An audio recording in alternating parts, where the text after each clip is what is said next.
Hi everyone. Well, we've covered a lot about social media. We've looked at blogging and microblogging, and we did Facebook. We've tied them all together into an integrated sort of well-oiled machine, and we did some video blogging the other day. So those are kind of the four main staples of, foundation cornerstones of the social media channels, they call them, otherwise known as tools. But there are more, we're going to play with those. There's audio for podcasts. There's certainly photography, photo hosting sites, and ways to use that. And we're going to get into those very shortly, actually. But it's time to have sort of rubber hit the road. We're going to actually try to put some of this to better use. You've been thinking a whole lot about this stuff, and a whole lot about this stuff, and you've done a great job. I think you're starting to really understand the way that all of this works together to promote something, which is the operative word right here, promote something. What we're going to be doing over the next few weeks is we're going to work on promoting a business. And what you're first going to do, and this is going to be your assignment this week, is you're going to be looking for a business. It can be a liquor store, it can be anyone who is using social media to market their business, and something you can walk to. It doesn't have to be a big deal. And I want you to go find whether or not it's been successful. Is it just, is no one going to their Facebook site? Is no one visiting their website? Is it all sort of business as usual? I did some consulting in Washington for a big health company once, a health organization, agency actually, and they invited me down to see if I can somehow integrate the idea of social media into their communications platform, throughout the entire company. They had a communications department, and I met those people. They were all super nice, and but they were kind of just doing things in a very traditional way. Traditional way means using traditional media for getting their message out. They were a health organization that tried to alert people about diseases that were happening in their region, which was everything south of the border, of Mexican border. So they were basically trying to get the message out when there were outbreaks of diseases and that sort of thing, and success stories, and getting people to sort of know what they did and care and to contact them, and they're there to help you. And so what they would do is they would send press releases out to alert the media to outbreaks of diseases and that sort of thing. And they did it in very traditional ways. Information would go out to these outside media sources like the press and New York Times, news organizations, trying to get published, trying to get them to notice their thing and to get published. Well, the problem was they weren't having a lot of success getting published routinely. And so, for example, the art director, the head of the communications department, not the art director, the head of the communications department, asked me, so tell me, Carl, how can we get a press release in the New York Times?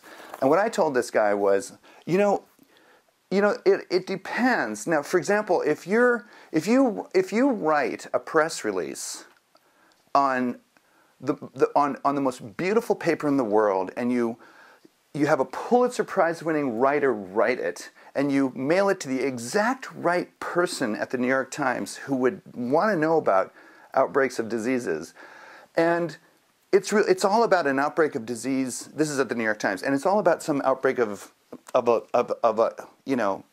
coli in Bolivia, in a region of Bolivia. They're never going to run that. They're never going to publish that information. But if it's a press release that's written on toilet paper by a child, and it's mailed to the wrong person at the New York Times, but it's announcing an outbreak of swine flu in Mexico, something that could potentially kill lots of people, even in, as a pandemic, that is going to get published no matter what. That's big news, and they will know, they will recognize that. They'll recognize that Bolivia is just not their audience, that little bitty province, it's just not going to happen. But that doesn't mean, I told him, that there are a million other ways to publish that and get the word out. Well, maybe not a million, but there are plenty of other ways that they could get that out there and really make an impact. And One of the things they would do, for example, is they would send a video team, and that's using social media, of course. They would send a video team down to South America, a full crew, you know, cameras and lights and people, and they'd all go down there and they would produce these very, you know, well organized and scripted and lengthy productions, video productions about that outbreak. And then they would post it on their website. And I went to their website and I looked at those videos, and like there were 7 views, there were, you know, 14 views. Really traditional stuff. It wasn't fresh. It wasn't exciting. It didn't have any energy that you get from these, like, you know, it's happening now kind of a feeling. And what I suggested that they do is they just have these guys use their iPhones or flip cams or whatever they've got. The doctors themselves, the Doctors Without Borders, the people who are down there that are actually dealing with this epidemic or this outbreak, and film a video of those people, you know, of their successes. Here's a little girl, no longer than 2 minutes. And then create a YouTube channel where everyone can upload these things to, and then fit them into categories. And that way people who are interested in that could find that information. It's 2 minutes, it's full of energy from an honest person, a doctor who's telling the story of a little girl. No one has to fly down there. It's not, you know, and that's just the way to do that sort of thing nowadays. So there are ways to communicate a problem without using traditional media. And then, as I was saying about traditional media, that stuff traditionally it goes out to the people. You're sending your message out to big organizations who are then going to repurpose that and publish it, and, you know, get that word out around to everybody else in their community and their readers and their publications.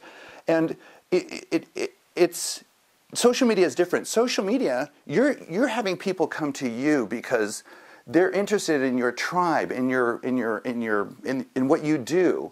You know, if you're a Civil War group, then you're going to attract Civil War people with really new, fresh, interesting content about the Civil War that no one else had thought of, or an idea, or a new discovery. You're going to try and lure people to you.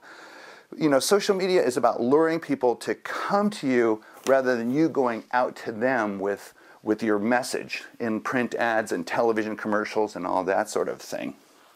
So one of the other things this health organization did is they had scientists, medical experts, scientists who analyzed and researched all of these different diseases, and they would learn about something, learn about how its effect on the community, how it's going to affect, the medical part of it and all this, and they would write up all this science and this explanation, and that health organization had journalists that actually worked there, talked to those scientists, and then reinterpreted that into press releases, and then that got mailed out.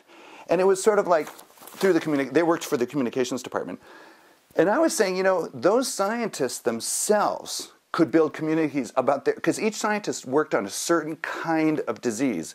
It might have been flu, it might have been E. coli, it might have been Ebola, any of those things. And they had their own little community. They could create their own little community of followers by trying to speak, laymanize the terminology a little bit so that the people who were interested in what they had to say would be able to understand it.